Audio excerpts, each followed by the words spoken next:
गर्म करके ले आती हूँ। बस ठीक है। डॉक्टर साहब, क्या हो गया आपको? नाश्ता भी नहीं किया अभी तक? कुछ नहीं, कितनी खामोशी हो गई है। अब तो कोई रास्ता भी नहीं रहा, ना कोई दस्तक की आवाज़, ना घंटी की। यूँ लगता है जैसे 1 साल से हम लोग इत्तेकाफ पे बैठे हुए हैं। इन 12 महीनों में सब कुछ बदल गया है। पहली बार गर्मियाँ आई और बच्चे नहीं आए। पहली बार सर्दियाँ आई और बच्चे नहीं आए। आने वालों ने क्या आना था, जो थे वो भी छोड़कर चले गए। जाने वाले तो चले जाते हैं, मसला तो रह जाने वालों का होता है। मैं बाहर बैठती हूँ, कोई ना कोई आ ही जाता है।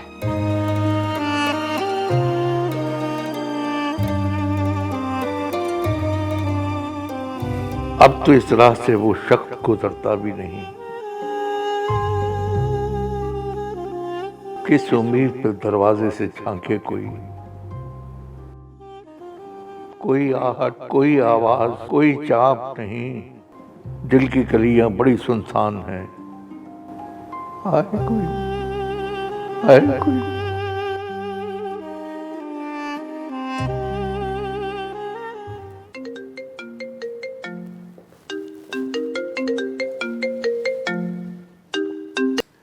जी अब्बा, कैसे हैं आप?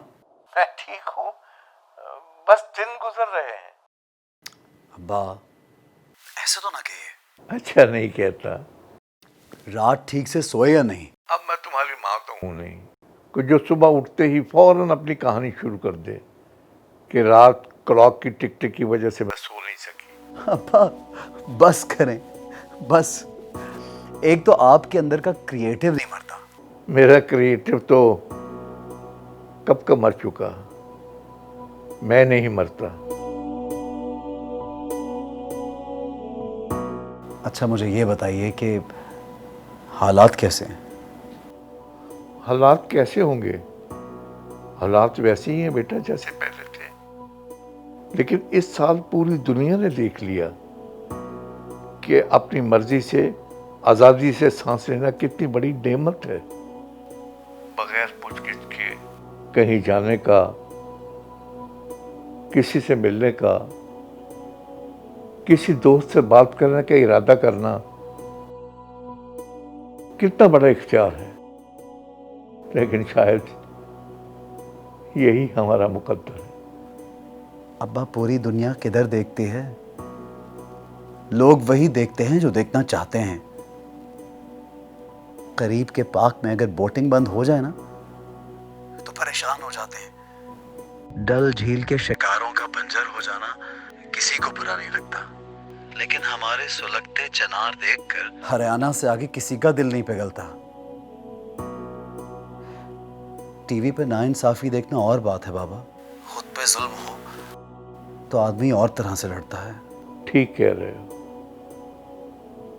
शायद हम लोग सही तरह से लड़े नहीं, मगर इस बात की खुशी है कि तुम यहां से चले गए हो। वहां से जाकर भी क्या हुआ अब्बा? हर वक्त तो आप लोगों का सोचते रहते हैं। और जहां तक बात है ठीक से लड़ने की, ये झगड़ा सिर्फ हमारा थोड़ी है। ये तो हर सोचने वाले जहन, हर लिखने वाले कलम और हर एहतजाज करने वाले शख्स का झगड़ा है। लेकिन शायद गलती हमारी अब्बा। हम लोग दरअसल पैदा ही गलत वक्त और गलत जगह पे हुए हैं। जिस उम्र में दुनिया के कुछ बच्चे अपने ख्वाब पर्चियों पर लिखकर बोतलों में डालकर जमीन में दफनाते हैं या समंदर में बहाते हैं, हम अपने प्यारे जमीन में दफनाते हैं और अपना खून जेल में बहाते हैं।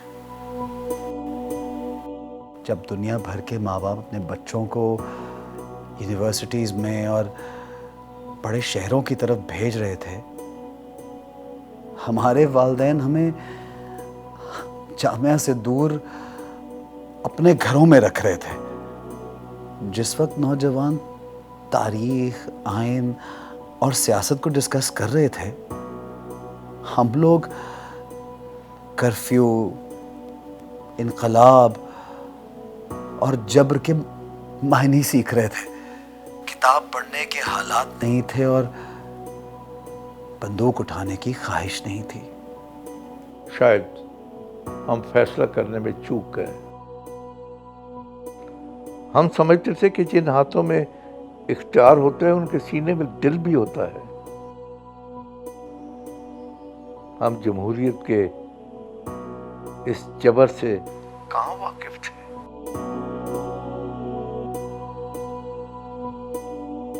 पूरी वादी पामाल हो गई और पूरे मुल्क से मुट्ठी भर आवाजें बुलंद हुई। हमारी कुल कायनात बर्बाद हो गई और मोहल्ले वालों को भी इकट्ठा करने की इजाजत नहीं मिली। अच्छा खैर, छोड़ो इन बातों को। अब्बा, वो सोपूर, हाँ, वो सोपूर वाले बशीर अहमद साहब, और वो उनका नवासा था। वो लोग दहशत गर्द नहीं थे। अब्बा, मेरा ये मतलब नहीं था। बस हम लोग यहाँ बहुत परेशान हैं।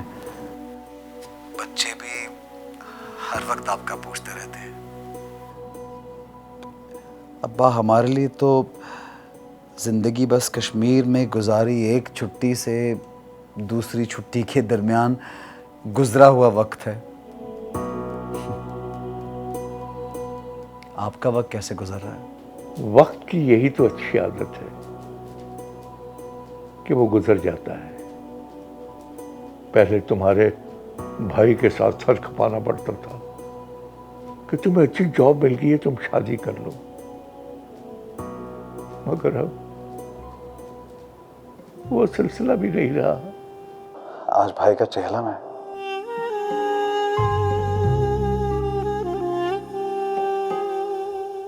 हाँ, आज उसकी सालगिरह भी है।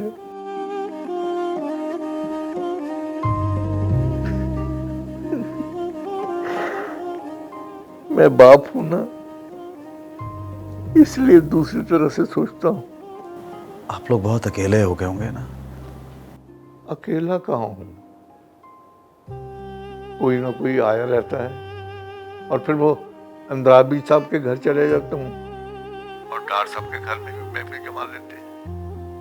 और फिर ये फोन के ऊपर भी वक्त जो है वो गुजरता रहता है। सोचता हूं कि अगर ये राब्ते भी ना होते तो क्या होता, दिन कैसे गुजरते। और तुम्हारी माँ तो अक्सर मुझे ये कहती है कि आपको डॉक्टर नहीं बल्कि श्रीनगर एक्सचेंज में ऑपरेटर होना चाहिए। अब्बा, मैं आपके पास वापस आ जाता हूँ। नहीं, सोचना भी नहीं। अब यहाँ क्या रह गया है। बस जिस वतन में तुम रहते हो उसी को अपना वतन बना लो। अब यहाँ तो तुम्हारे लिए कब्रें ही हैं।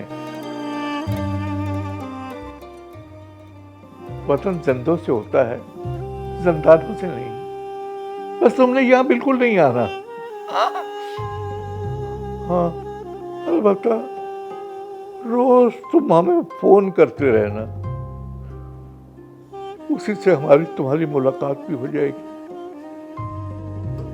सुबह से शाम तक वक्त की यही तकसीम है कि या तुम्हारा फोन आने वाला है या तुमसे बात हो चुकी है।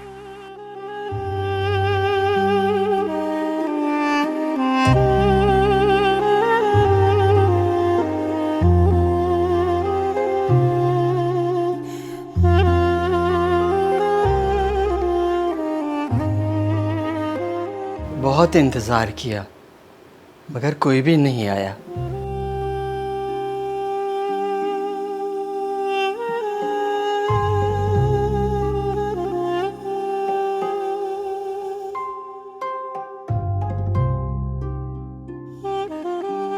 कब तक आप यूं ही बंद फोन पर बातें करते रहेंगे?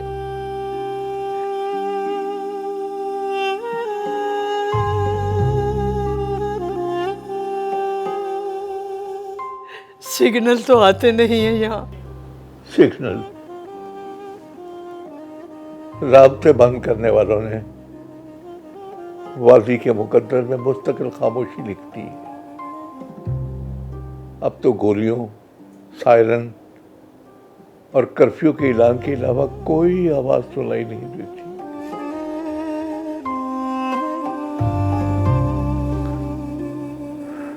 न दस्तक, न घंटी, कोई आवाज सुनाई नहीं देती। न दस्तक, न घंटी।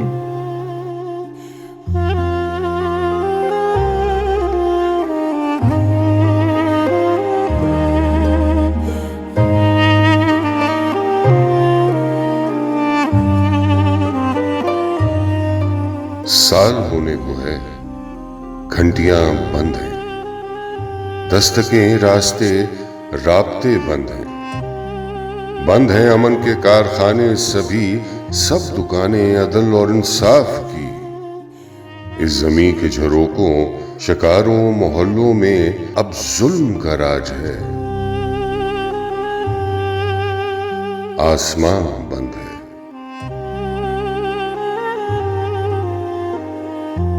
वादी जम्मू कश्मीर में कर्फ्यू के 365 दिन गुजरने के बाद भी राब्ते बहाल नहीं हुए।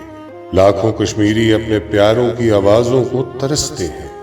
जबर का ये सन्नाटा दुनिया के जमीन पे पिछले 1 साल से दस्तक दे रहा है।